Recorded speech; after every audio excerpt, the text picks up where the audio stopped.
Ada fase dalam hubungan yang tidak pernah diumumkan. Tidak ada pertengkaran besar. Tidak ada kata putus. Tidak juga tangisan dramatis. Fase ini datang diam-diam, seringkali tidak disadari oleh kedua pihak.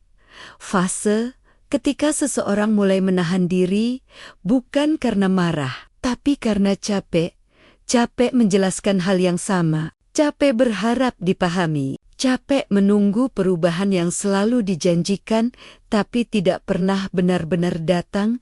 Di fase ini, kamu masih menjalani hari seperti biasa, masih bangun pagi, masih bekerja, masih makan bersama, masih tertawa seperlunya. Tapi ada bagian dari dirimu yang mulai tidak ikut terlibat. Kamu tidak lagi spontan bercerita, bukan karena tidak ada cerita, tapi karena sudah bisa menebak respon apa yang akan kamu terima. Dan ketika seseorang sudah bisa menebak bahwa perasaannya tidak akan sampai, ia akan berhenti mengirimkannya.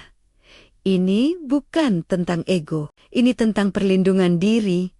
Banyak orang tidak sadar bahwa diam bukan selalu tanda tenang. Kadang diam adalah bentuk terakhir dari bertahan. Kamu mulai memilih topik aman, hal-hal ringan, hal-hal yang tidak perlu perasaan. Karena setiap kali perasaan keluar, kamu harus siap kecewa. Dan kecewa terus-menerus itu melelahkan.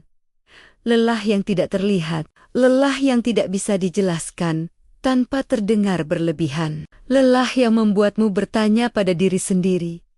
Kenapa aku harus merasa seperti ini di hubungan yang seharusnya jadi rumah? Di titik ini, kamu masih mencintai, tapi kamu juga mulai menjaga jarak. Bukan untuk pergi, tapi supaya tidak semakin terluka.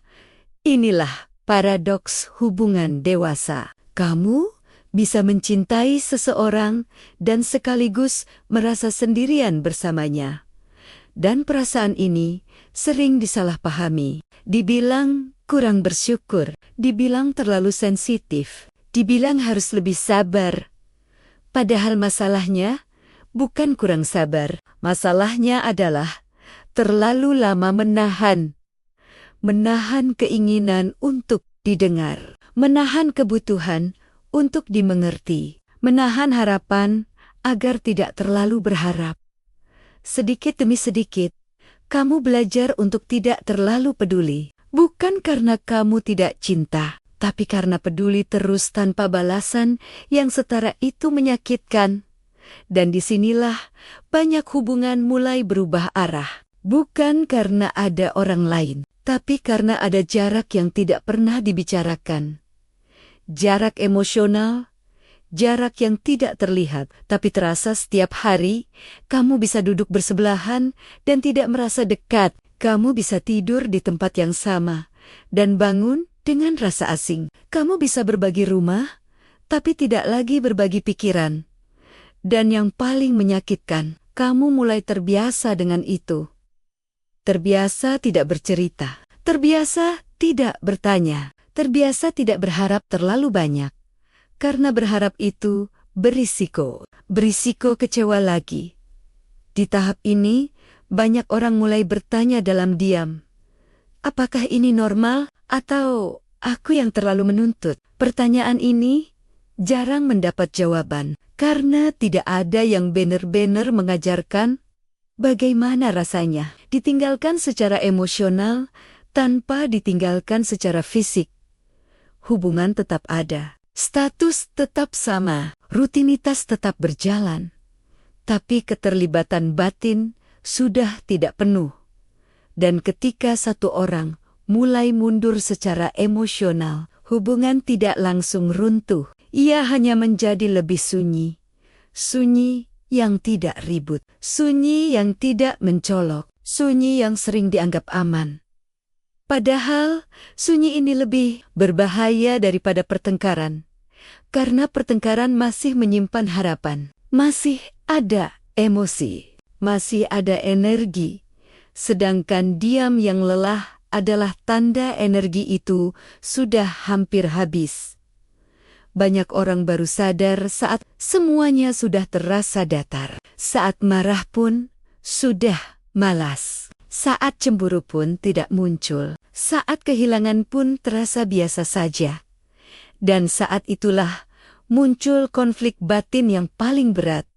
Bertahan atau pergi. Bertahan berarti menerima bahwa kamu mungkin tidak akan pernah sepenuhnya dipahami. Pergi berarti mengakui bahwa cinta saja tidak cukup. Pilihan ini tidak pernah mudah, karena keduanya soma-suma menyakitkan. Bertahan menyakitkan, karena kamu harus menekan diri sendiri. Pergi menyakitkan, karena kamu harus melepaskan sesuatu yang pernah kamu perjuangkan. Dan di antara dua pilihan itu, banyak orang memilih bertahan sambil perlahan mati rasa. Mereka tetap ada, tapi tidak lagi hadir sepenuhnya. Bukan karena tidak berani pergi, tapi karena masih berharap pasangan akan sadar. Sayangnya, kesadaran jarang datang tanpa komunikasi. Dan komunikasi tidak bisa terjadi kalau satu pihak sudah terlalu lelah untuk berbicara. Disinilah lingkaran itu terbentuk. Yang satu diam karena lelah. Yang lain merasa semuanya baik-baik saja karena tidak ada keluhan. Padahal tidak ada keluhan bukan berarti tidak ada masalah. Kadang justru sebaliknya. Jika kamu sedang berada di titik ini, ketahuilah satu hal. Perasaanmu valid, kelelahanmu nyata, dan kebutuhanmu untuk dimengerti bukanlah permintaan berlebihan. Hubungan yang sehat bukan yang bebas masalah, tapi yang memberi ruang untuk merasa aman saat menjadi diri sendiri. Bukan hanya aman secara fisik, tapi aman secara emosional. Aman untuk bercerita tanpa takut diremehkan. Aman untuk lelah tanpa harus merasa bersalah. Aman untuk berharap tanpa dianggap menuntut. Dan mungkin pertanyaan terpenting bukanlah apakah hubungan ini bisa diselamatkan, tapi apakah aku masih merasa hidup di dalamnya? Karena hubungan seharusnya menjadi tempat tumbuh, bukan tempat menghilang perlahan-lahan. Jika kamu mendengarkan ini dan merasa ini seperti ceritaku, kamu tidak sendirian. Banyak orang berada di fase yang sama. Hanya saja, tidak semua berani mengakuinya, dan mengakui bukan berarti menyerah. Kadang itu justru langkah pertama untuk jujur pada diri sendiri. Tentang apa yang kamu butuhkan, tentang apa yang kamu rasakan, dan tentang apa yang tidak lagi bisa kamu abaikan. Karena pada akhirnya, hubungan bukan tentang siapa yang paling kuat bertahan, tapi tentang dua orang yang sama-sama bersedia hadir, mendengar, dan tumbuh. Jika itu sudah tidak ada, diam bukan lagi solusi. Diam hanya menunda luka yang suatu hari akan terasa lebih dalam.